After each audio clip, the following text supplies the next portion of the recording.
자, 그 문제의 핵심이 있습니다. 예, 논란의 인물 유시민 작가 박수로 모시겠습니다. 아, 예. 진짜 어떻게 할 거예요? 책임져 작가님. ABC. 내가 뭘 어쨌다고 책임져야지. 천천히 책임져야지. 일주일 동안 온갖 비평이 다 나왔는데 네, 맞아요. 그중에 그런 게 있더라고요. 권력을 행사하면서 책임을 안 진다 그렇게 누가 말을 하더라고. 저는 사실 권력을 행사한 적이 없어요. 권력이라는 거는 타인의 의사에 반해서까지도 나의 의지를 관철할 수 있는 힘. 그게 권력에 대한 고전적인 정의거든요.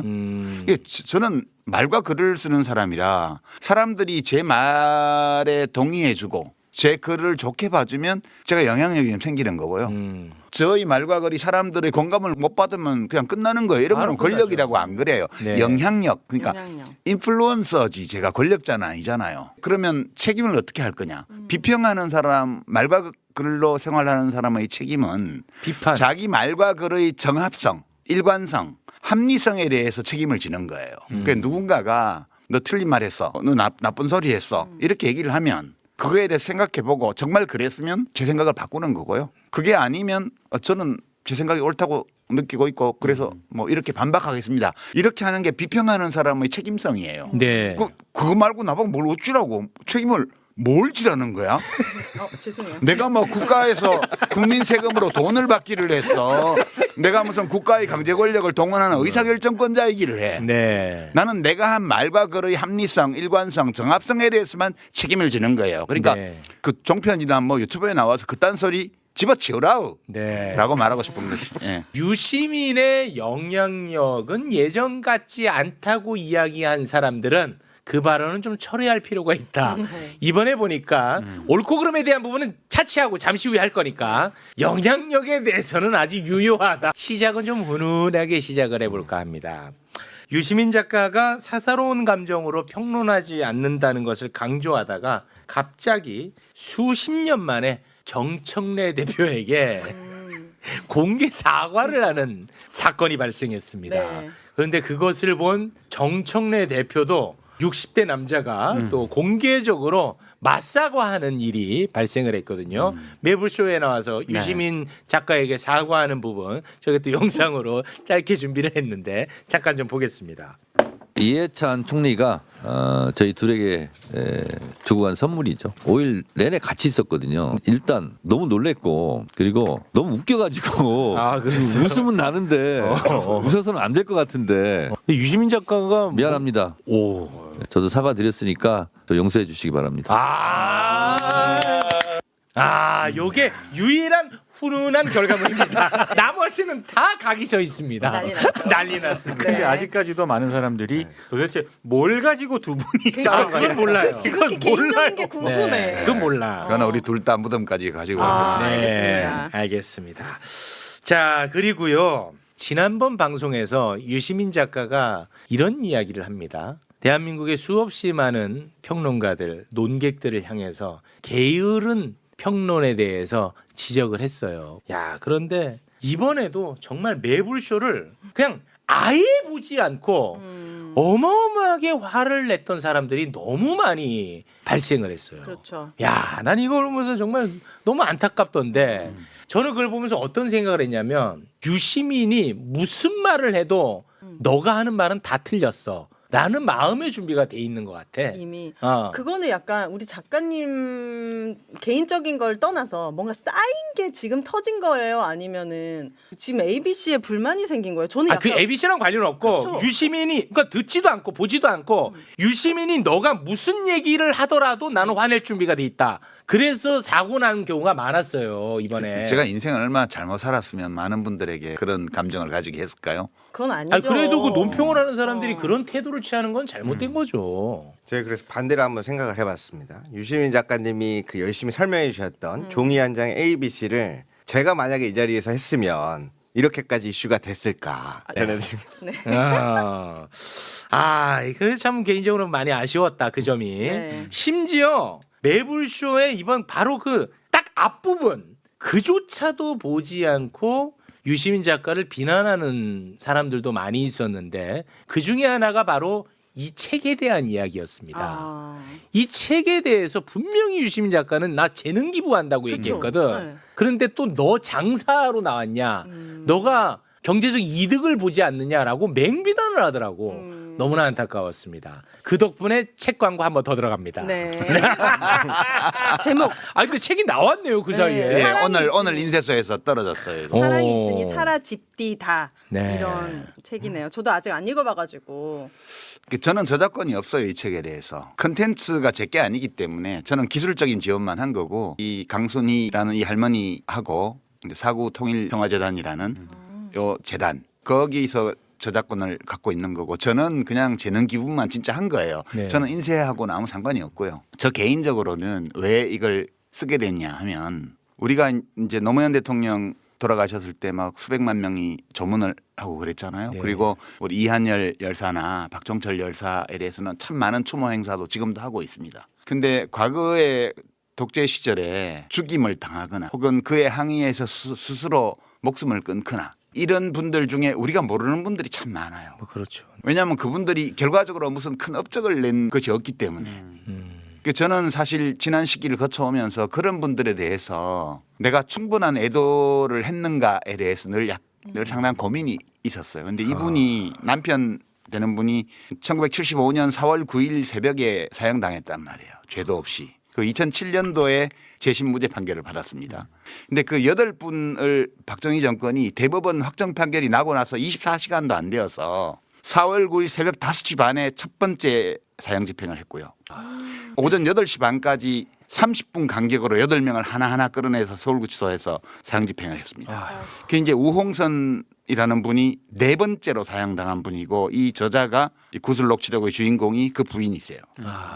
저는 구술 기록들을 보고 그걸 문장을 다듬고 하면서 저 개인적으로는 이 재능 기부 과정이 충분치 않다고 늘 느꼈던 애도의 과정 그거를 그래도 좀은 하게 되었다라는 그런 만족감이 있어요. 저한테는 충분치는 않지만 내가 하고 싶었던 만큼 못했던 애도의 과정을 하게 됐구나라는 그런 걸 느꼈고요. 이제 우리 시민 여러분들도 그 점을 생각하면서도 애도할 방법도 모르겠고 네. 애도를 표현할 기회도 없고 이랬던 분들이 많으실 거라고 봐요. 이 이야기는 그 사건에 관한 이야기만 담고 있는 것이 아니라 그 강순희라는 어떤 한 사람의 일생에 대한 그 사람의 인생에 대한 얘기를 담고 있어요. 그래서 저는 인생 철학적으로도 굉장히 읽을 만한 책이라고 봤고요.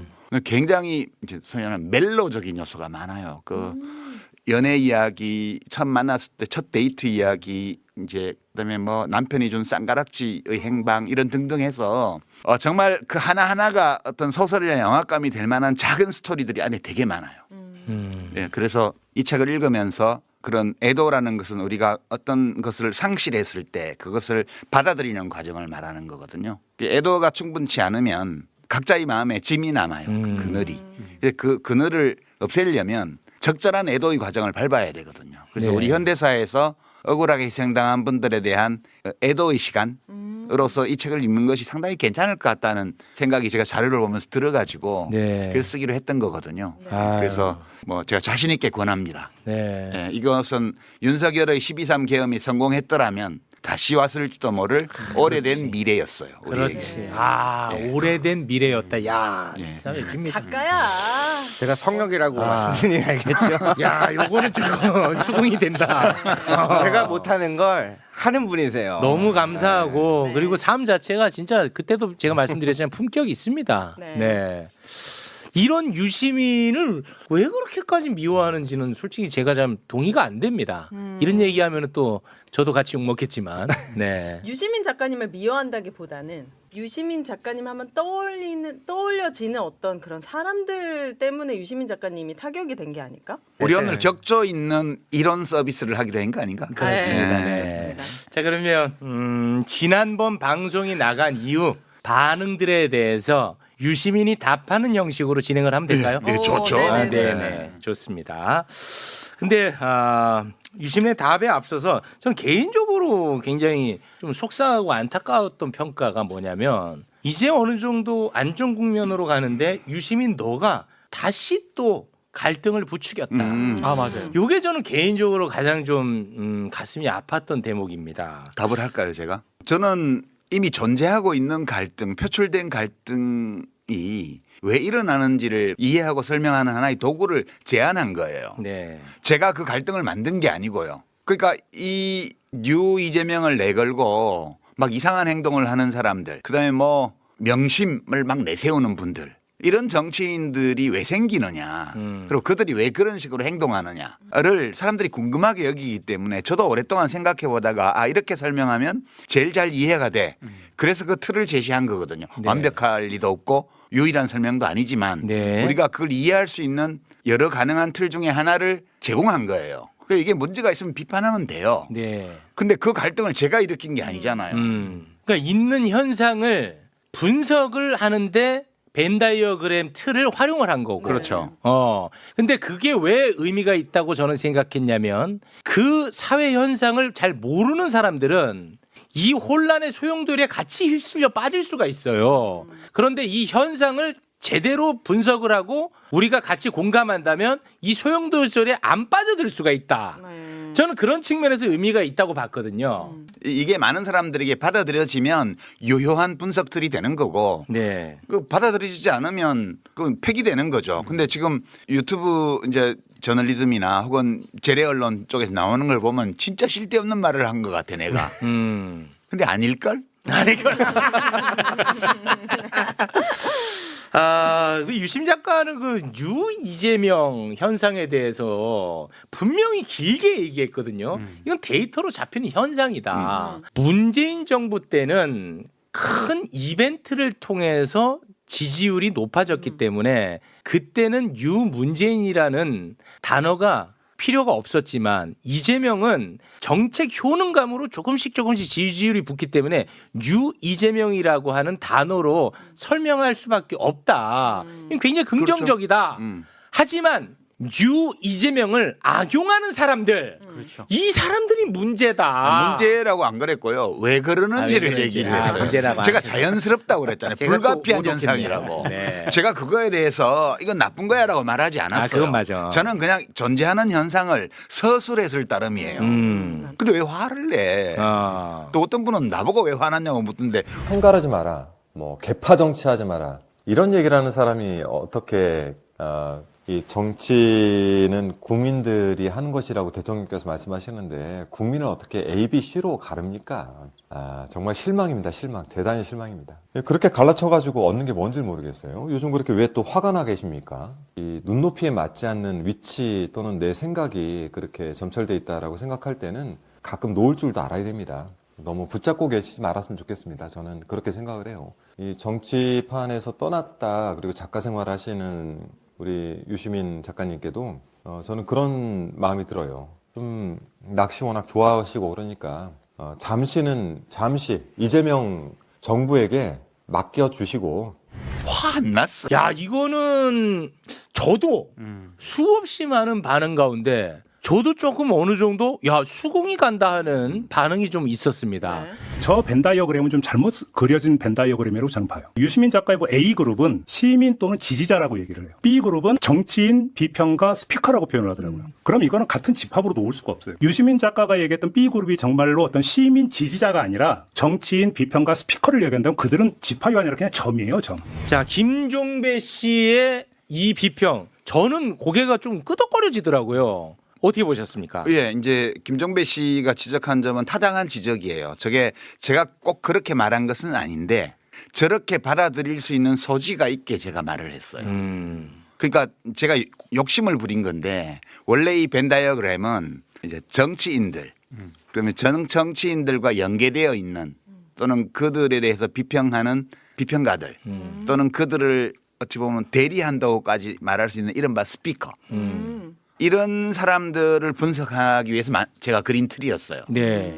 근데 얘기를 하다 보니까 일반 당원들 디멘전, 그러니까 차원이 다른데 그쪽도 설명하는데 이걸 좀 썼어요. 제가 말로. 중간 이제 순간적으로 잠깐 썼죠. 예. 그러다 보니까 A는 일반 시민 혹은 당원, 그다음에 B는 이제 직업 정치인, 뭐 비평가, 스피커 이렇게 서로 차원이 다른 두 집단을 한 평면에 걸어놓고 비평을 한 게 문제 아니냐 이 지적이에요, 그죠? 네, 맞습니다. 타당한 지적이죠. 제가 그렇게 하지는 않았지만 그렇게 받아들일 수 있는 소지가 있었어요. 좀 정리를 해야겠어요. 네, 요거 정리는 해주세요. 좀 한번 해주십시오.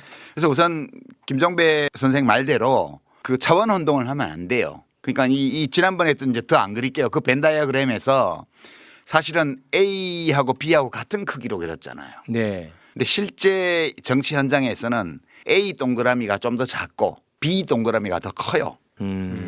그리고 교집합도 꽤 넓어요.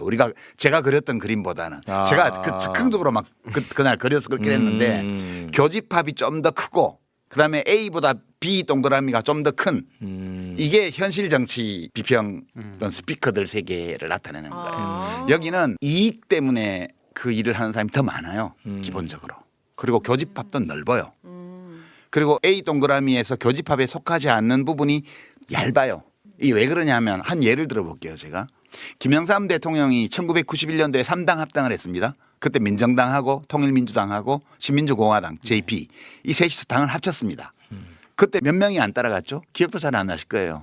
그때 노무현 의원, 김정길 의원, 이철 의원, 그다음에 뭐 이기택 의원 등등 해서 국회의원들 중에 겨우 몇 사람만 안 따라가고 70여 명이 다 따라갔습니다. 거기를. 왜 갔겠어요? 이익이 되니까. 이익이 되니까. 거기를 안 따라간 사람들이 A 성향을 강하게 가지고 있는 C 안에 있지만 A 성향을 강하게 가지고 있거나 아예 A 쪽에 있었던 사람들이에요. 네, 극소수군요. 그러니까 자기가 여기 안 따라가면 낙동강 오리알 된다는 거 뻔히 알면서도 도저히 이건 나의 가치에 반하기 때문에 따라갈 수 없다. 그걸 보고 이제 견리사이라고 그래요. 이익을 볼 때는 의를 생각하라는 옛성현의 말씀이에요. 그게 적어요. 그 숫자는. 그건 예나 지금이나 항상 적어요. 그 적기 때문에 공자 맹자 선생님들이 이익보다는 의로움을 중시하라고 늘 가르친 거예요. 그게 본성상 그게 많으면 뭐하러 가르치겠어요. 네. 우리 본성이 그런 거예요. 그러니까 벤 다이어그램을 그릴 때 정치인 또는 정치와 직접 관련된 사람들을 차원에서 그리면 그래프는 그 모양이 되고요. 일반 당원 지지자로 내려가잖아요. 그러면 A가 엄청 커요. 아, 지지자 그룹은. 네, A가 엄청 커요. 그다음에 B는 A보다 작은데 B 동그라미는 교집합이 엄청 넓고요. B 쪽으로만 삐져나가 있는 부분은 얇아요. 일반 시민이나 당원들은 이해관계 별로 없어요. 자기가 옳다고 생각하기 때문에 특정 정당이나 정치인을 지지하는 거지 그 사람이 나한테 이익을 주기 때문에라는 게 있긴 있는데 그게 그 두텁지는 않아요. 그래서 뭐 타워팰리스나 압구정동 현대아파트나 이런 데에서 2번이 막 80% 나오는 거 이런 거는 네. 그 이해관계 때문에 하는 거예요. 그죠? 이익 투표를 하는 예, 사람들이죠. 그 종부세 뭐 이런 것들 때문에. 네. 부자들 세금 깎아주고 예, 예. 부동산 부양시켜주고 그렇죠. 이익 투표. 예. 그게 있긴 한데 그것이 폭넓게 많지는 않아요. 국힘당을 지지하는 베이스가 보면 고령층, 저학력층, 저소득층 여기가 두터워요. 이분들이 왜 찍냐 하면 나한테 이익을 주기 때문이 아니라 그러네. 저 당이 하고 있는 정책이 우리나라를 위해서 옳기 때문에 찍는다고 생각합니다. 그 가치 투표네. 예, 그것이 객관적으로 타당성이 있든 없든 상관없이 주관적으로 그런 거예요. 내 이익과 반하는 투표를 하네요. 민주당의 제일 중요한 지지층은 중산층 또는 중상위 소득계층의 고학력층이에요. 여기가 가장 두터워요. 소득 수준도 제일 높아요. 지금 40, 50대. 왜 찍을까? 하면 나한테 이익을 주기 때문이 아니라 우리 공동체의 미래를 생각할 때 저 당의 정책이 옳기 때문에라고 생각하는 거예요. 그럼 C네, 가치 C? 투표예요. C죠. 아니. 자, 좀 섞여 있는 오윤혜 거 씨, 아니에요? 요거 좀 잘 못 알아듣는 것 같아서 제가 정리할게요. 지지자들을 A, B, C로 나눌 때는 네. A가 뭐죠? 가치, 예. B가 이익 추구잖아요. 네. 그러면 A가 뭐 옳고 B가 또 옳지 않다는 게 아니라는 거야. 그냥 그렇다는 거예요. 네. 그냥 그렇다는 거야. 자, 보세요. 예를 들어서 노년층이 있습니다. 그럼 노인 복지는 원래 진보 아젠다예요. 노인들을 더 잘 살게 해주겠다는 거. 그럼요. 그럼- 기초연금도 민주당이 만들었고 그러니까. 그리고 저기 장기요양보험도 민주당 정부에서 다 그렇습니다. 만들었잖아요. 그러면 노인들이 내 이익을 위해서 투표할 것 같으면 소위 진보, 다시 말해 민주당에 표를 줘야 되는데 민주당에 표를 주지 않고 국민의힘에 주는 거야. 내 이익과 반하는 투표를 하잖아요. 네. 가치 투표. 요게 가치 투표야. 이해했는데 거기까지. 그러니까 그렇죠. 네. A랑 B 중에 뭐가 더 우고 뭐가 열이다고 말할 수가 없잖아. 네. 됐죠? 네. 네. 그러니까 이제 뇌과학도 제가 인용했어요. 뇌과학에서 지금 널리 인정된 통설에 따르면 인간의 뇌는 모든 동물의 뇌는 유전자가 자기 자신을 후대로 전승시키기 위해서 만들어낸 생존 기계라는 게 일반적으로 받아들여지는 학설이에요. 네. 이게 생존이 생존하기 위해서는 돈 벌어야 되고요. 그죠? 재산 늙어야 되고요. 네. 그리고 무슨 학위 명문대학 가서 학위 따야 되고요. 그렇죠. 그렇잖아요. 네. 그리고 권력 얻어야 되고요. 네. 또 명예에도 생존에 유리하잖아요. 그렇죠. 이런 거를 지향하는 게 인간의 기본이에요. 네. 근데 이거를 기본으로 하는데 이걸 안 하는 사람은 없어요. 근데 동시에 이것만 하는 사람도 없어요. 이거를 하면서도 그래도 옳게 살아야 되지 않아? 멋있게 살아야 되지 않아? 훌륭한 인생을 살아야 되지 않겠어? 이 생각도 동시에 해요. 제가 A와 B를 나눈 것은 어떤 분들은 그렇게 두모 자르듯이 칼로 자르듯이 잘라지는 거냐? 안 잘라져요. 인간은 누구나 이 두 개를 다 갖고 있어요. 옳게 의미 있게 훌륭하게 살고 싶은 마음과 생존에 유리한 어떤 것을 내가 가지고자 하는 마음과 이 두 개를 갖고 있는데 사람에 따라서 어떤 것이 우세해요. 이렇게 확연하게 우세한 사람들이 이익에 대한 생존에 대한 것이 우세한 거예요. 어떤 사람이냐 하면 정부가 어떤 정책을 딱 냈어요. 그럴 때 반응이 두 가지로 갈립니다. 이거 나한테 이익이야 손해야? 이 생각부터 하는 사람이 있어요. 이게 세상이 좋은 거야 나쁜 거야? 이 생각부터 하는 사람이 있어요. 이게 어떤 생각을 먼저 하느냐는 거예요. 물론 이게 옳은 거야 아니야 먼저 떠올리는 사람도 근데 나한테는 이게 이익이야 손해야도 생각해요. 우선순위가 다르다는 거지. 네네. C는 뭐냐? C는 그 두 개 사이에 균형을 취하려고 노력하는 거예요. 그러니까 사회적 약자에 대한 공감을 심하게 해버리는 사람은 마더 데레사나 마하트마 간디나 이런 사람처럼 돼버려요. 그러니까 이 종교 성인들이 다 그런 사람들이에요. 극단적으로. 네. 그 반대쪽이잖아요. 반대쪽 윤석열 같은 사람. 네. 돈이 뭐 몇 조 있으면서 또 뭐 탈세하고 이런 사람. 그런 사람들이 B의 극단이에요. 이게 전혀 다른 종이 아니에요. 이걸 가지고 무슨 우생학이다 이렇게 말하는 사람도 있고 좀 듣고 말을 하세요. 듣고 내가 말을 하는 거를. 그렇게 나눈 거고요. 이 C는 그 두 마음을 다 가지고 있는데 늘 살피는 거예요. 이게 지나치지 않을까. 네. 어느 쪽으로. 그래서 공감하면서도 제한하죠. 내가 어디까지 뭘 해줄 수 있지? 그래서 마더 데레사처럼은 안 되고 기회 있을 때 기부를 한다든가 봉사를 한다든가 이렇게 하는 거예요. 자기 할 수 있는 만큼. 제가 결론은 그거였어요. C가 굉장히 넓게 포진하고 있는 사회는 좋은 사회가 될 가능성이 많고. 근데 C가 제일 많지 않아요? 전 상식적으로 C가 제일 주변에 많은 것 같은데. 정치권에는 그렇지 않아요. 아 정치권. 정치권에는 약간의 그 A가 있고요. 그다음에 상당한 규모의 C가 있고요. 근데 B가 제일 많아요. 제가 겪어본 바로. 그래서 정치권에? 100년 전에 그 독일 사회학자 많이 인용하죠. 막스 베버. 막스 베버는 A와 B를 어떻게 나눴냐면 A에 속하는 또는 최소한 C에 속하는 정치인을 정치를 위해 살아가는 사람. 그다음에 A, C를 제외한 나머지 있잖아요. 네. 요 사람들을 정치로 살아가는 사람. 정치로 살아가는 사람. 네, 정치로 살아가는 사람. 그래서 이 분류를 다른 식으로 하는 사람들은 정치인과 정치 자영업자 이렇게 표현하기도 해요. 이 분류법은 굉장히 오래된 분류법이에요. 네. 용어가 달라서 그렇지. 제가 분석한 바로는 일반 국민 또는 지지자, 당원 차원에서는 A가 엄청 원이 크고요. 네. B는 그보다 작고요. B 안에서도 C가 많아요. 정치권으로 오면 B가 원이 훨씬 크고 A 쪽으로만 나가서 얇아요. 그리고 그나마 C가 조금 있고 그리고 대단한 지도자들은 대부분 C에서 나온다. C도 다 똑같지는 않고 A 성향이 강한 C가 있고 뭐 그렇겠죠. B 성향이 좀 더 강한 C가 있어요. 그런 차이가 있기는 하지만 기본적으로 C에서 지도자가 나올 때 사회가 안정되고 잘 발전할 수 있다. 그게 저희 결론이었어요. 저는 그렇게 보고 있습니다. 네. 근데 저는 굉장히 좀 흥미로웠던 현상 중에 하나가 지난 방송에서 유시민 작가가 실제 이름을 거론한 사람들도 존재해요. 네. 세 사람 정도 있었죠. 예. 근데 그분들은 뭐 사실 기분 나쁘잖아. 자기들이 먼저 거론했어 이런다. 그 사람들은. 이거 참 그. 그러니까 그분들이 화를 내는 것은 나는 동의 여부를 떠나서 이해가 돼요. 그렇죠. 근데 일절 거론하지 않았던 사람들 중에서도 막 엄청나게 화를 많이 내는 사람들이 있더라고. 그거는 참 굉장히 흥미로운 아까 현상이었습니다. 얘기했잖아요. 자꾸 떠오르니까 이건 유시민 작가님에 대한 어떤 개인적인 불만보다는 네. 그거에 대해서 좀 쌓여있던 불만들이 그렇습니까? 떠오르고 약간 A에 대한 약간 위선을 느꼈던 사람들도 뭔가 거기에 이제 뭔가 투영돼 있는 것도 같고 이게 뭐 하루아침에 생긴 그런 불만은 아닌 것 같아요. 오래된 불만이 네. 이걸로 표출됐다고 보시는 거군요. 저는 그런 느낌이 들더라고요. 네. 그러면 그 말 나온 김에 바로 그 친문 세력의 귀환에 대해서 이야기를 좀 한번 해보죠. 왜냐하면 누가 했는데 그 얘기를? 아니 그러니까 저한테도 저는 그 휴대전화 2개 쓰는데 하나의 휴대전화는 예전부터 저를 사랑했던 분들이 알고 있는 번호라서 여론 수렴 기능으로 남겨둔 게 있어요. 근데 그분들이 저를 좋아했던 사람들이란 말이에요. 근데 유시민은 친문 세력을 귀환을 위해서 저렇게 방송 나오는 건데 너는 언제까지 그렇게 마이크를 줄 거냐라고 엄청나게 많이 연락이 왔어요. 그래서 제가 딱 질문 하나를 던집니다. 알겠습니다. 그럼 유시민 작가가 저렇게까지 욕먹으면서 친문 세력의 귀환의 도구가 된다면 유시민에게 도움이 되는 게 뭡니까? 라고 했더니 다 연락을 안 줘 나한테.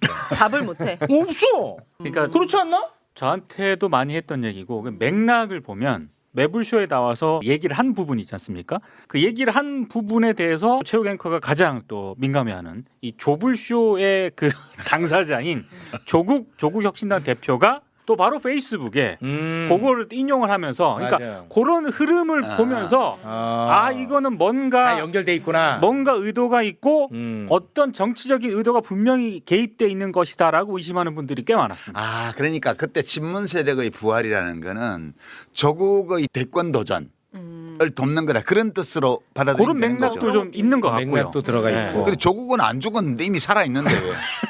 또 이렇게 하면 또 조국 살렸다고 또 욕먹겠네 또. 그러니까 죽은 친문 중에 누구를 살리는 게 친문 부활이야? 이렇게 물어봐요. 문재인 대통령은 퇴임하실 때 거의 50%의 국정수행 지지율 상태에서 퇴임하셨어요. 네. 저는 개인적으로 문재인 대통령이 인격적으로 우리 모든 대통령 우리가 겪었던 대통령이나 정치인들 중에 가장 완성된 분이라고 제가 늘 얘기를 해왔고 네. 지금도 저는 그 문재인 정부를 제가 일은 안 했지만 문재인 대통령을 되게 좋아해요. 제가. 지금도. 이슈가 이슈인지라 그런 얘기를 짧게 하세요. 네. 그런데 문재인 이슈가 대통령이 부활해야 될 이유도 없고요. 그다음에 소위 친문을 자처하면서 막 나대다가 집단적으로 망한 사람들이 있었잖아요. 지난번 총선 때. 근데 그분들은 부활할 수가 없어요. 어차피. 그분들은 폭망했죠. 예, 폭망해가지고 부활을 요구하는 사람도 없고 부활이 가능하지도 않아. 네. 끝났어 거긴. 그래서 이제 최민희 의원 정리로는 그거는 친낙계다, 친문이 아니고. 친이낙연계. 그러니까 이제 문재인 정부 때 그 주류가 이해찬 당대표를 따르는 쪽이 한 갈래가 갔고 한 갈래가 이낙연 씨를 따르는 갈래가 갔는데 이낙연 씨를 따랐던 갈래들은 총선 대선을 거치면서 다 망해버렸다 여기는. 부활할 가능성도 없고 요구하는 사람도 있고 없고 원하는 사람도 없고 부활할 역량도 안 돼. 네. 그런데 뭘 부활시키는 거야? 그러면 조국 대표가 그렇지. 맞나 보네. 그래서 그 맥락에서 지난번 합당 파문 때 네. 저를 또 공격을 엄청 네. 했잖아요. 네. 근데 그것 때문에 제가 최진봉 교수한테 봤냐고 했을 때 또 화를 내시더라고. 근데 제가 최진봉 교수한테 뭐 억하심령을 가진 건 없어요. 네, 없고. 좋아합니다. 유쾌하게 생각합니다. 제가 이제 최진봉 교수가 그 국대 토크 하시잖아. 네, 와. 조회수가 많지 않지만 제가 보거든요. 부지런하셔. 작가님 그거 보세요? 네, 근데 국대 토크에 보면 출연자가 뭐 김영민 목사도 있고 뭐 많아. 출연자가 와서 제가 정청래 대표하고 짬짬이 해가지고 합당을 추진하다가 망했다. 이 기조로 말을 하는데 최진봉 교수가 그거에 대해서 브레이크를 안 걸더라고. 제가 합당을 해야 된다고 얘기한 적이 없거든. 저는 우리나라의 정치 지형과 관련해서 그날 뉴스공장에서 얘기했던 게 2월 1일 날인가 그 이해찬 대표님 네. 장례식 끝나고 나서 출연해가지고 백낙천 교수가 마지막 추도사 순서에서 한 얘기가 민주당이 다 통합해서 혼자서 한국 정치를 책임져 나가는 거하고 민주당이 중심이 되어서 이 변혁적 중도 이념에 동의하는 여러 정당들을 아울러서 연합 정치를 하는 거하고 어느 게 나은지에 대해서 서로 의견이 다른데 그 대답을 들을 수 없게 됐다. 이런 취지의 추도사를 하셨어요. 그래서 제가 그게 되게 중요한 거라고. 민주당 정치인들이 그 고민해야 되는 문제라고. 그래서 그 기획으로 가면 조국 혁신당이 합당하지 말고 좀 힘들더라도 밖에서 생존하면서 민주당하고 연합해 나가는 방안이 있고 그러나 조국 씨와 지금 조국 혁신당의 당원들이 그걸로는 만족을 못하고 우리가 그러면 정권을 잡아서 한번 우리의 사회권 선진국이라는 구상을 실현해보자 이렇게 마음 먹는다면 합치는 게 맞다. 그렇게 제가 얘기를 했어요. 조국 대표가 그냥 그렇게 한국 정치의 혁신과 발전을 위해서 나는 봉사하겠다. 그러면 밖에서 하고 내가 한번 대통령에 도전해보겠다 이런 생각이 있다면 합치는 게 맞지. 아, 그 얘기를 왜 했어? 또 대통령 도전. 아니 그거는 경우의 수가 2개밖에 없고 그 2개의 경우의 수를 다 얘기를 한 거예요. 저는 꼭 합당하는 게 바람직하다고 생각하지 않아요. 네. 근데 이제 그렇게 얘기를 한 걸 빌미로 잡아서 네. 집권 1년 차에 벌써 차기 얘기를 하냐부터 맞아요. 시작해가지고 네. 온갖 욕을 아니 집권 1년 차인데 당연히 지지자들은 근심하죠. 지난번에 문정부 끝나고 정권 재창출이 안 돼서 그 난리가 났잖아요. 그렇습니다. 내란까지 가고 그 다음에는 또 민주당이 계속 집권해야 될 텐데 다음에는 누가 있지? 이 고민들을 시민들은 다 한다고요. 근데 대통령 집권 1년 차니까 그런 얘기를 하는 것 자체가 불경스러운 거라고? 아니 우리가 무슨 왕 뽑았어? 그때는 조금 서운했거든요. 유시민 작가님 다음 대권 얘기할 때. 요 감성을 알아야 돼요. 네, 자, 그 감성을 왜냐하면 전달해 주세요. 조국 대표님이 세빙선의 역할을 엄청 잘 해오신 것도 있지만 최근에 여러 이슈들로 인해서 네. 그리고 정치력을 보여준 적은 없잖아요. 그래서 저는 네. 막 부산이나 이런 데 나가셔가지고 막 하셨으면 좋겠는 거예요. 그런 상황인데 갑자기 합당을 한다고 하니까 약간 이렇게 올라왔다가 아직은 다시 검증해야 될 시간이 아직도 많이 남아있는데 거론된 분이 이제 조국 대표님이다 보니까 네. 근데 차기 대통령은 이재명이라고 저는 계속 아직도 생각하고 있는 상황에서 네. 또 이제 뭐 얼굴에 점 찍고 나오라고? 그러니까 너무 그런 부분들이 좀 서운하게 느껴졌고 그리고 문재인 대통령에 대한 생각도 좀 다른 것 같아요. 그렇죠. 이제 그건 다를 수 있죠. 그러니까 유시민 작가님을 워낙 좋아하지만 문재인 대통령 떠올리면 답답하고 화나는 지지자들도 있어. 지지했지만 화나고 속상하고 막 답답한 많아요, 사람들도 그런 분들. 많아요. 근데 네. 조국 대표님, 유시민 작가님 뭐 이제 뭐 다 그런 분들을 하면 문재인 대통령 친문하는 순간 또 문재인 대통령이 딱 떠오르니까. 그럼 스트레스가 좀 올라오는군요. 이게 약간 연상이 되면서 딱 거부감이 생기는 거예요. 친문이 부활한다라는 친문부활. 것도 네. 제가 이게 너무 무슨 말인지 모르겠어서 뭐 부활절도 아니고 그래서 국회에서 다 취재를 해봤어요. 그렇게 이제 비아냥거리지 말고. 그래서 취재를 해봤더니 결론적으로는 친문이 부활한다라는 메시지의 해석이 다음 대권에서는 친명계 라인에서 한 명 나와야 되지 않겠냐로 기결이 많이 되더라고요. 공통적으로. 아니 그러면 차라리 그렇게 말씀하시면 되지 않냐. 왜냐하면 정치인들도 다 다음에 넥스트 목표를 꿈꾸는 게 잘못된 건 아니잖아요. 그렇죠. 네. 근데 이게 이제 대통령 연임을 바란다라고 이야기를 앞에서 해왔던 것. 근데 차기를 얘기하는 게 조심스러운 거죠. 그리고 두 번째로는 이제 국민주권, 당원주권 시대잖아요. 네. 그런데 당원들의 의사가 반영되지 않은 자기들이 후보를 이야기하는 게 자체가 조심스럽다 보니까 친명계에서 한 명 나왔으면 좋겠다라는 말을 못하니까 친문이 부활하는 걸 막아야 한다. 이렇게 기결되는 게 있더라고요. 그렇게 심오한 뜻이 있었구나.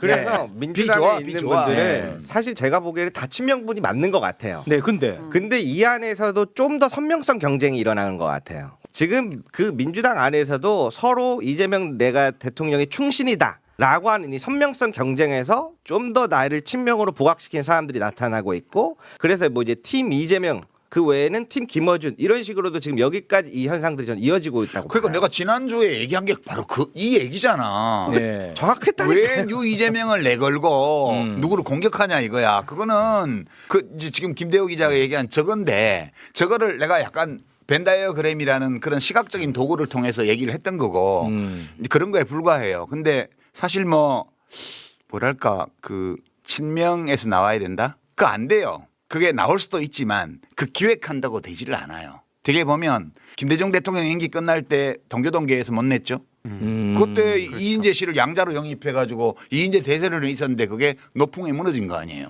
그다음에 참여정부 끝날 때 노무현 정부 끝날 때 이해찬 대표가 끝까지 경선을 했는데 그 친노인데 안 되잖아요. 친노. 그러네. 그건 친노가 그러니까 맞고. 반노무현 차별화 정책을 섰던 정동영 후보한테로 넘어갔잖아요. 네. 후보가 안 됐죠 그때. 문재인 대통령 퇴임할 때 친문이 됐어요. 이재명 대통령이 그때 후보된 거 아니에요. 후보였죠. 네. 한 번도 우리 정치사에서 민주화 이후에 기존 집권 세력의 대통령과 친하다는 그 노선으로 그 당의 후보가 된 예가 없어요. 저쪽은 안 그런가? 노태우 정권 끝날 때 누가 됐어요? 김영삼. 김영삼. 김영삼 끝날 때 누가 됐어요? 김영삼하고 싸웠던 이회창. 그렇잖아요. 이명박 대통령 끝날 때 누가 됐어요? 박근혜. 이명박하고 죽자고 싸웠던 박근혜야. 박근혜 끝나고 누가 됐어요? 후보가 홍준표. 홍준표. 친박 아니잖아. 그러니까 어느 정당을 막론하고 집권 세력, 집권한 대통령 계보에서 대통령이 안 나왔을 뿐만 아니라 그 집권당의 후보가 된 예도 한 번도 없어요. 그러니까 그런 건 다 헛꿈이야. 역사적 사례를 보라고요. 아이고 오늘 또 방송 나가면 유시민이 친명 다 죽였다. 싹을 잘랐다. 이거는 아이고 열심히 노력해서 당원과 지지자들의 믿음을 사면 그 사람이 친명이건 아니건 상관없어요. 제가 볼 때는. 네. 네. 그렇게 생각하고 일들을 해야지. 무슨 그런 이상한 기획을 해가지고 그 기획 가지고 백날 담장 쌓아봐야 때되면 다 와르르 무너져요. 언론에서 보도하는 걸 보세요. 재래 언론에서 특히. 유튜브도 일부 그렇지만 명청대전이라 그러잖아요. 아. 친명 대 친청의 대전이래요. 이번 네. 오는 8월 전당대회가. 그거는 완전히 허구거든요. 분열책동이고. 근데 그거를 받아안고 무슨 자기가 친명임을 내세우면서 장사하는 사람들 있잖아요. 전형적으로 B죠. 그렇죠. 네. 누구라고 말하지는 않겠어. 아 오늘 쇼츠 짤각이 네. 너무 많이 나오는데 지금. 그래서 저도 이제 생각 드는 게 뭐 친명이든 친청이든 다 같이 이재명 대통령을 아마 응원하고 그렇게 힘쓰시는 분들이 많을 텐데. 다 그래요. 네, 그래서 너무 그렇게 구분을 짓지 않았으면 좋겠는데 오늘날 제가 지켜보면서 느낀 점들은 이게 사람의 마음을 얻는다는 게 쉽지 않잖아요. 네. 앞으로 있어서 당권 싸움에서도 그렇고. 근데 저는 다 응원하고 싶은데 마음을 얻기 힘들다고 사람의 마음을 좀 흔들진 않았으면 좋겠다. 아. 그렇게 전해드리고 싶습니다. 네. 문재인 대통령 때 친문이라고 나댄 사람들이 그 뒤에 어떻게 된지 보세요. 전형적인 B그룹의 행태를 보이다가 다 망했잖아요. 네. 그렇게 되면 안 된다고. 예. 그러지 마시라고 제가 그렇습니다. 얘기하는 거죠. 예. 네. 그래서 그 벤다이어그램으로 다시 돌아가자면 B의 성향이 너무 극단적으로 강력한 것에 대한 호루라기를 불었다. 이 정도로 정리하면 되겠죠. 호루라기 부른 건 아니고요. 그건 아니에요. 그냥 비평하는 사람으로서 그냥 얘기한 거예요. 저는 민주당원도 아니고 그냥 얘기한 거예요. 뭐 어떤 사람들은 그러더라고. 민주당에서 뭐 옛날에 당직 좀 한 적이 있고 이런 젊은 분들인데 정편이나 이런 데 많이 나오잖아요. 그 유시민 작가는 한 번도 민주당 당원적이었던 적이 없습니다. 맞아. 내가 민주당 당원이면 내 말이 뭐 틀리고 맞고 하는 거예요? 그건 상관이 없잖아요. 비평이라는 거는 그 비평 내용의 합리성과 정합성과 일관성이 문제인 거지. 네. 제가 민주당 당원이었던 기간이 얼마 그게 아무 상관이 없잖아요. 네. 그러니까 새싹이 되려고 노력하는 그 민주당 소속에 비평하는 분들 정신 좀 차리세요. 그런 쓸데없는 얘기 좀 하지 말고 공부들 좀 하시고. 네. 진짜 저는 이거는 굉장히 궁금해요. 지금도 왜 이렇게까지 언론은 여기에 열광하는지. 저도 그 질문 꼭 드리고 싶었어요. 이게 진짜 재밌는 현상 아니었습니까? 요거를 실제로 이제 민주당 당원들이나 지지자들을 갈라치는 수단으로 쓸 수 있다고 보는 거예요. 아. 근데 그렇게 되지 않아요. 저는 보통의 그런 당원들이나 지지자들은 이 벤다이어그램을 정치인들을 대상으로 한 거로 이해했다고 보고요. 그렇겠죠. 예, 이해했다고 보고요. 그렇겠지. 이것이 뭐 그런 일반 시민들의 마음에 큰 영향을 주는 건 아니야. 아, 저렇게 들으니까 이해가 되네. 그 정도지. 그러니까 뭐 그렇게 해봐야 헛일이에요. 뭐 그렇게들 하나 몰라. 아, 그러면 언론이 여기에 대해서 열광했던 이유는 뭔가 좀 진영을 흔들 수 있을 거라는 기대감. 에다가 이제 김어준까지 한 패키지로 묶어서 좀 보내버리자 이런 것도 좀 있는 것 같고. 그 예컨대 지금 재래 언론사에서 하는 유튜브 정치 비평 프로들이 있잖아요. 네. 그게 이제 TV조선은 유병수 뭐 무슨 펀치인가 그런 거 네, 있고 네, 네. 엄튜버 엄성섭 씨가 하는 거 그런 게 이제 회사 차원에서 밀어주는 거잖아요. 네. 그다음에 한국일보에서 얼마 전부터 하고 있는 이슈 전파사 이런 것도 있고요. 네. 뭐 이런 것들을 제가 또 봐요. 어떻게 하나. 진짜 구려. 그리고 조회수도 정말 빈약해. 그렇게 장사해갖고 장사 안 돼요. 거기 보면 거기서 주로 하는 게 비평가들 불러 모아가지고 갈라치기 하는 이런 걸 하고 있어요. 거기도 보면 지난주 우리가 했던 이 매불쇼의 벤다이어그램을 제대로 보고 비평하는 걸 한 건도 못 봤습니다. 제가. 저는 진짜 제 경험상 진행자 포함해서 요거 제 경험 안에서 딱 한 명 끝까지 매불쇼 봤구나 느꼈어요. MBC 새로 신설된 신설된 그 유튜브 채널이 있는데 어. 거기 이제 이지선 기자라고 그렇지 있습니다. MBC 그 기자예요? 기자입니다. 여자 기자. 그분은 끝까지 본 예, 거예요. 그분은 예. 티가 딱 나잖아요. 네, 네. 본 티가 딱 나더라고. 네. 네. 그리고 딱 어디 한 분. 종이신문도 서울경제인가 어디 우호적으로 기사를 쓴 건 아니지만 비판하는 기사를 썼는데 제대로 보고 비판했더라고요. 가끔 그런 게 있긴 해요. 네. 네, 그럼 사막의 오아시스 같은 거죠. 의견이 달라도 돼요. 비판해도 돼요. 그리고 김종배 기자 아까 우리가 모두 얘기했지만 그런 네. 것처럼 제가 오해할 수 있는 방식으로 오해를 일으키는 방식으로 얘기한 거에 대해서 네, 아주. 그렇게 지적하는 거 그런 건 되게 좋은 거죠. 예, 저도 굉장히 네. 좋게 봤어요. 저는 뭐 누차 얘기했지만 김어준 씨 비판할 수 있고 비판할 거리 저는 많다고 봅니다. 아, 그럼요. 예, 저는 그럼요. 개인적으로- 비판이 예. 언제든지 할 수 있는 그렇습니다. 그런데 이제 문제는 뭐냐면 매일 그것만 하는 것.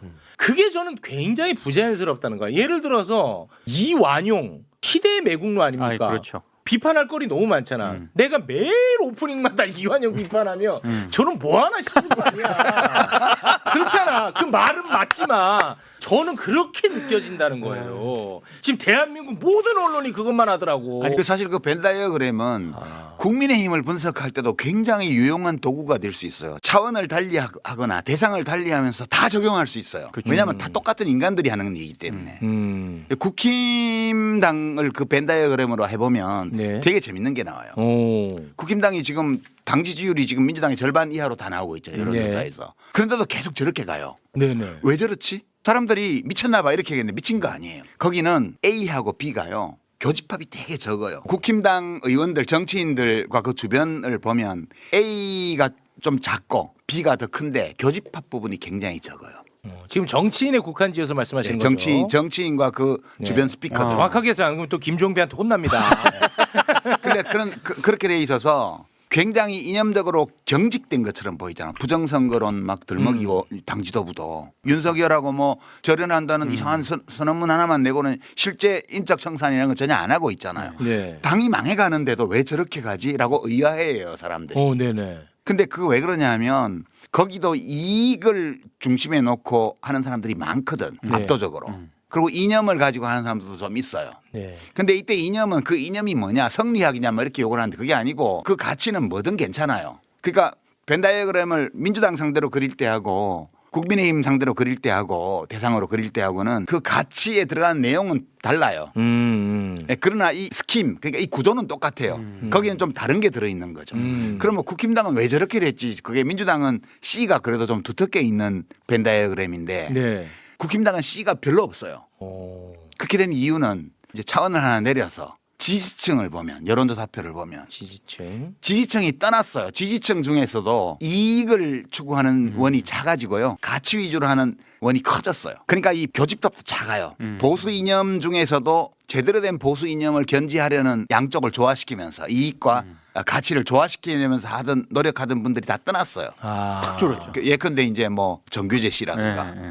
조갑재 옹이라든가 뭐 또는 정치권에서 보면 뭐 허은하 씨라든가 또는 김용남 전 의원이나 이런 분들이 다 떠났잖아. 김상욱 의원도 떠났고. 그러니까 그 교집합이 굉장히 작은 가운데 윤어게인을 가치로 하는 그 유권자 집단 또는 당원 집단이 커진 거예요.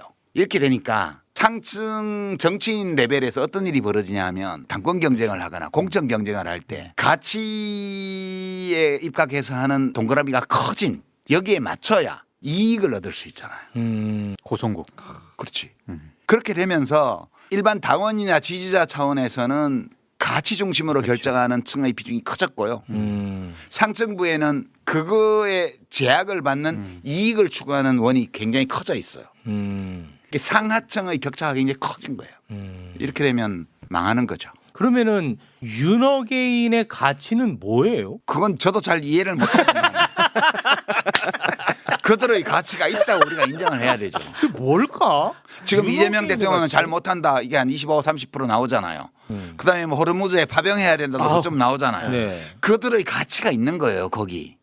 그 사람들이 지금 당원 지지자층에서 압도적 다수를 차지하고 있기 때문에 대구에서 여론조사하면 이진숙이 1등 나오잖아요. 그러니까 국힘은 당원 베이스가 극단화돼 가지고 이익을 중심으로 의사결정을 하는 정치인들이 저렇게 가는 거예요. 그럴듯하지 않아요?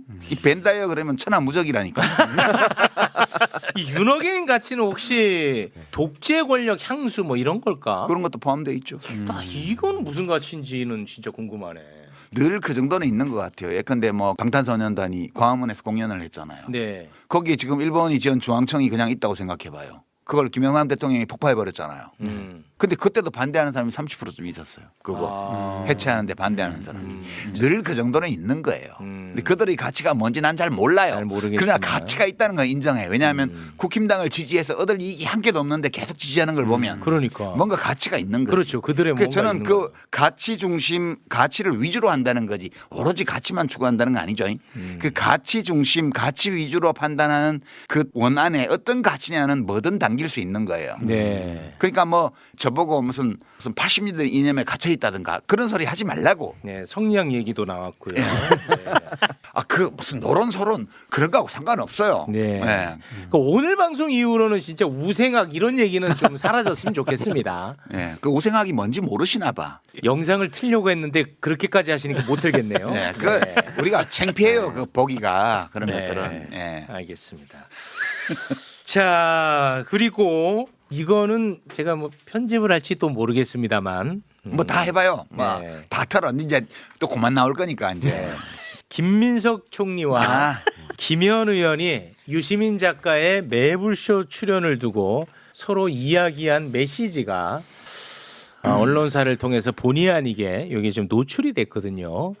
텔레그램 잠깐 좀 띄워주시고 우리 기자님이 좀 텔레그램 소개 좀 해주실 수 있을까요? 네.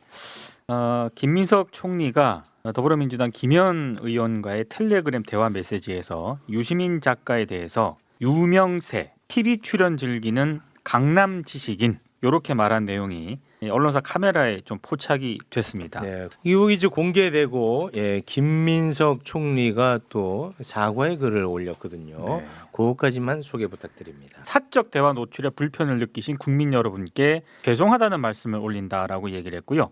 혼자 있을 때라도 늘 삼가야 한다는 공자님 말씀처럼 혼잣말이든 토론이든 절제와 품격이 필요하다 생각해온 입장에서 부끄럽다. 이렇게 얘기를 했고 제가 보다 자유로워지면 편히 말씀을 나눠보고 싶기도 하다. 사적 표현에서의 불편함에 대해서 다시 한번 정중히 공개 사과드린다. 이렇게 사과를 했습니다. 네, 그거는 뭐 뭐 대체로 맞는 말이던데. 왜냐하면 유명한 거 맞잖아요. TV에도 종종 나가잖아요. 네, 강남에 사는 것도 맞고요. 지식인도 지식인이라고 하니까 지식인은 영광스러운 네. 거 아니에요? 맞고. 네 가지 정보가 들어있는데 네 가지가 다 사실에 부합하는 정보예요. 그렇죠? 네. 예, 그리고 뭐 그것이 어떤 뉘앙스냐를 가지고 뭐 또 말하기도 하던데 어떤 뉘앙스면 어때요? 나라님도 안 보이는 데서는 흉본다는데 나 따위야 뭐 흉보면 어때요? 네. 괜찮아요. 저런 정도는 흉도 아니야. 네, 흉도 아니야. 그냥 네. 그런 거고 이제 다만 이제 앞으로는 들키지 말았으면 좋겠어요. 이게 언론에 또 입방아에 오르락 내리락 네. 하니까. 저도 같이 부끄러우니까. 네. 이 뭐 그 특별히 뭐 흉이 아니에요. 보면은. 그렇죠. 근데 뭐 두 분이 뭐 갈등하고 뭐 반목하는 관계가 아닙니다. 제가 정치하는 분하고 국무총리하고 왜 뭐 반목해요? 그럴 이유가 없고. 저는 그냥 글 써서 먹고 살면서 가끔 비평하러 나오는 놈인데. 네. 뭐 제가 뭐 다툴 일이 뭐 있어요? 전혀 없어 전혀. 네. 그래서 제가 그렇게 얘기했어요. 친해서 그래. 친하지도 않아요, 근데.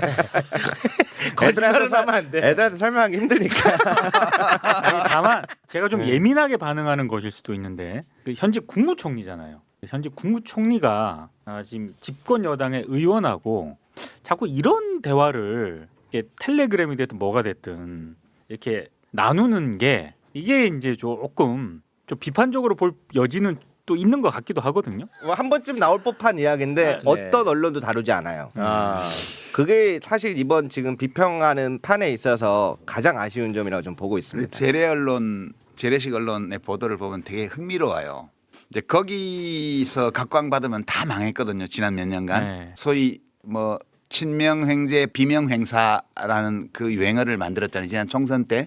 네. 그때 어마어마하게 이른바 비명계라고 하는 사람들을 띄웠어요. 띄웠는데 그나마 자리 받은 사람은 박용진 의원 하나 자리 받았고 나머지는 네. 다 당을 나가는 바람에 다 망했어요. 근데 그때 그 사람들이 그때 매불쇼에서 그 얘기했어요. 재래 언론에서 막 띄워주니까 자기가 굉장히 대주주인 것처럼 맞아. 또는 영향력이 센 것처럼 주체 역량에 대한 과대평가를 하게 되어서 저렇게 나가서 새미래니 뭐니 만들고 무소속 나가봐야 10% 못 넘길 거다. 그렇게 얘기를 했는데 그렇게 됐잖아요. 네. 위험해요. 재래 언론에서 칭찬받는다는 것은 되게 위험한 일입니다. 음. 그 김병기 의원이 지금 굉장히 어려운 처지에 놓였는데 네. 그때 원내대표 될 때 MBC에서 그 아드님 문제 가지고 네. 보도를 했잖아요. 그렇습니다. 그러면서 그 당원들 민심, 지지자들 민심은 김병기 의원으로 확 쏠렸거든. 서영교 맞아. 의원하고 경쟁할 때. 맞아. 지금 분위기가 그렇습니다. 그러니까 지금 기묘한데 김민석 총리로 추정되는 이현주 의원으로 추정되는 의원과 국무위원 사이에 텔레그램 문자 그게 지난번에도 찍혔잖아요. 아, 그거 아니라고 했어요. 아니라고 양쪽 다. 했어요. 아니라고 했는데 둘 다 아니라고 그러면 했습니다. 장인수 기자 보고 왜 그 무슨 검사들한테 공소 취소를 자발적으로 하면 어떠냐고 말했던 대통령 측근 고위 인사가 누군지에 대해서 왜 안 밝히냐고 막 엄청나게 공격을 해요. 근데 뉴스원에서는 그거 왜 안 밝혀요? 국무위원하고 국회의원인데 여당에 안 밝히잖아요. 끝까지 안 밝혔어요. 이런 이중잣대가 뭐냐 할 때 이 언론이 그 지난번 텔레그램의 당사자들은 보호해 주는 거예요. 그러면 보호해 줘야 될 대상과 까야 될 대상을 어떻게 고를까? 기가 막히게 고릅니다. 와, 이걸 진짜 흥미로운 주제다. 어떻게 골라? 정말 본능적으로 아는 것 같아요. 본능적으로. 네. 그러니까 자기들에게 해되는 사람과 자기들에게 이익되는 사람. 그래서 앞으로도 조심하셔야 돼요. 지금 뭐 어떤 분은 뭐 무죄 받고 지금 정치로 복귀했는데 막 조중동을 포함해서 재래 언론에서 막 단독 인터뷰해주고 어마어마하게 띄우고 있어요. 조심해야 됩니다. 와, 이거 참 흥미로운 그 사람들이 감별을 엄청 잘해요. 그러니까 이재명 대통령과 민주당에 해될 사람들을 띄웁니다. 계속 몇 년 전부터. 아, 이재명 정부에 해야 될 사람만 띄운다. 예, 그거 뭐 저는 판독기라고 봐요. 그 어느 날 갑자기 어떤 정치인이 또는 지식인이 갑자기 막 언론의 각광을 받잖아요. 재래 언론에서 정치부 기자들이 발탁해서 띄워올리기 시작하잖아요. 그럼 뭐 있는 거예요, 그거는 다. 야, 저는 진짜 이 궁금했는데 괜히 또 내가 방송에서 거론하면 이 분란의 씨앗이 될까봐 하지 않았던 말이거든요. 네. 국무위원과 민주당의 국회의원이 텔레그램을 나눴습니다. 네. 그걸 왜 안 그런데 밝혀요, 누군지? 그 언론사는 그 누군지 알고 있어요. 그러니까 그게 묘해요. 그런 것들을 이렇게 보고 있으면 와, 이거 재래식 언론이 누구를 보호하고 누구를 까는데 어떤 기준으로 누구를 보호하고 누구를 까는 걸까? 그게 진짜 네. 궁금했는데. 이제 왜 그런지 이해가 안 되면 좀 있어보면 압니다. 그 사람이 이재명 정부와 민주당에 해될 가능성이 많은 사람이라는 거. 그거를 기가 막히게 알아봐요, 그 사람들이. 네. 아무래도 다음에 한번 더 모셔야 될 것 같습니다. 야, 네. 에? 제가 마지막에 유시민 작가 잠깐 한번 편들어 드리자면 네. 유시민 작가가 호루라기를 불어줬던 정치인들이 있어요. 지난번에 누구냐면 김경수하고 박용진입니다. 조심하라고. 김경수 지금 위험하다. 착한 2등 전략으로 가라. 그게 저는 굉장히 효과적이었다고 보고 지금 그래서 또 다음을 노릴 수 있잖아요. 그럼요. 지금 잘 됐어요. 이제 잘 앞으로 또 됐잖아, 잘하면 또. 돼요. 예, 예. 박용진 의원 잘 됐잖아. 또 다음을 노려볼 수 있어. 그 박주민 의원 지난번에 내가 마음에 걸리던데 장난삼아 알고도 속아줬다 이러는데 좋아하는 마음이 없으면 알고서도 속아주지 않죠. 그죠? 박주민 의원 혹시 또 예민하시네. 그것도 예민하시네. 서운해하실까봐 네. 제가 박주민 의원 뭐 경선 결과 어떻게 될지 모르지만 불리한 거잖아요. 지금 정원호 후보가 훨씬 유리하죠. 여러 가지 데이터를 보면 그래도 박주민 의원 제가 좋아하는 마음이 있으니까 알고도 속아준 속는 거지. 그 정도는 사람들도 예. 다 알아들어요. 알아요? 예, 혹시 오해할까봐 네, 좋은 사람이잖아요. 저는 예. 좋은 사람을 좋아하거든. 알겠습니다. 근데 검찰 개혁 때도 호루라기를 불어주셨는데 그거 진짜 도움 많이 됐어요. 왜 그러냐면 저는 사실 이제 93년생이다 보니까 와. 우리 시청자분들에 비해서 검찰 개혁의 그 76년의 염원을 전부 다 느끼진 못할 거 아니에요. 아, 우리 딸보다 더 네. 젊으네. 아, 그래요. 네, 그래서 왜 이렇게 사람들이 검찰 개혁에 대한 염원이 높을까? 그래서 이제 제가 유시민 작가님 말씀을 듣고 찾았던 것 중에 마음에 들었던 문장이 슬픔도 노여움도 없는 자는 조국을 사랑하지 않는 자들이다. 그 사람 조국이 아니고. 조국이야 또. 내 나라 조국. 아니 저불쇼에 와서 그런 거 인용하면 안 되지. 짤 만들라. 다른 뜻의 조국이긴 한데. 아, 그래서 내 안에서 뭔가 표현할 수는 없지만 뭔가 마음이 들끓는 이유가 뜨거운 이유가 그런 거였구나. 그래서 저는 그 호루라기가 굉장히 많은 도움을 주셨다. 아, 감사하다는 말씀 드리고 싶습니다. 네. 저도 이분 뉴스 구독하고 있습니다. 주거니 받거니. 아니, 볼 것도 없는 채널. 알겠습니다. 사실 지난번 방송 잠깐 얘기를 하면은 참 힘들어요. 네. 네. 근데 저는 이런 고민이 참 아름답게 느껴지는데. 그러니까 이재명 대통령 의록에 좋은 게 많은데 과거에 한 말 중에 그런 것도 있더라고. 그 정치인을 숭배하지 말고 지지하기만 하라고. 그 정치인은 도구라고. 나는 도구가 되고 싶은 사람이라고. 네. 정치는 결국 정치인이 하는 것 같아도 국민이 하는 거라고. 이게 이재명 대통령의 지론이에요. 근데 지금 이제 친명 깃발을 들고 막 다니는 사람들은 가슴에 손 얹고 생각해 봐야 돼요. 자기가 하는 행위가 대통령 눈에 어떻게 보일지.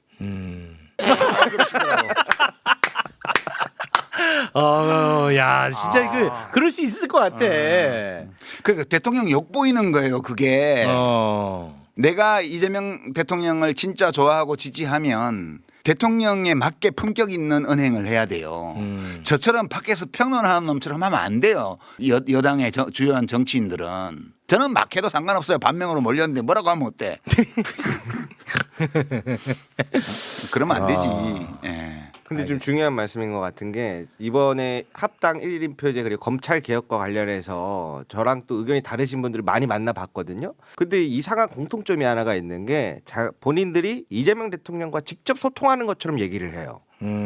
저를 설득하는 과정에서. 그래서 차 한잔하면서 만난 분들마다 자기가 대통령과 직접 만나서 얘기한 것처럼 저한테 전해주는 거예요. 네. 이게 여러 명이 되니까 이건 이상하다. 왜냐하면 대통령님 순방 가셨는데 어떻게 다 만났다는 거야. 그래. 그래서 이러한 부분들에서는 조금 유의해서 볼 필요가 있다라고 말씀드리고 싶습니다. 네. 난 지금 그때 그 말씀하실 때 노무현 대통령 표정도 기억이 나. 죽겠어요. 이거 나 좋다고 하는 건데 내가 뭐라고 할 수도 없고. 그렇죠. 근데 저거는 나한테는 도움 안 되고 진짜 죽겠네. 좋습니다. 대통령을 지지하고 뒷받침한다는 것은 진심을 가지고 내가 대통령을 열성적으로 지지하는 사람으로서 칭찬받을 수 있는 언행을 해야 대통령께 도움이 되죠. 그렇잖아요. 저는 뭐 밖에 있는 사람이니까 사실 지지하고 있고 잘 되기를 바라고 있고 뭐라도 힘을 보태고 싶은 마음은 있지만 제가 그 안에서 일을 하는 사람이 아니잖아요. 네. 그러니까 저는 비평하는 사람으로서 가끔 제가 할 수 있는 일을 하는 거예요. 그냥 이 대통령 이재명 대통령과 이 정부의 성공과 집권당의 성공을 위해서 제가 판단하건대 이게 도움이 될 거야라는 일을 그냥 하는 거지. 네. 제가 무슨 영향력을 추구하거나 영향력 추구해서 뭐 하게요. 알겠습니다. 자, 그러면 오늘은 여기서 좀 마무리를 지어볼까 하는데 오늘은 진짜 별로 막 이렇게 논란이 안 될 것 같기도 한데. 아닙니다. 아닐까요?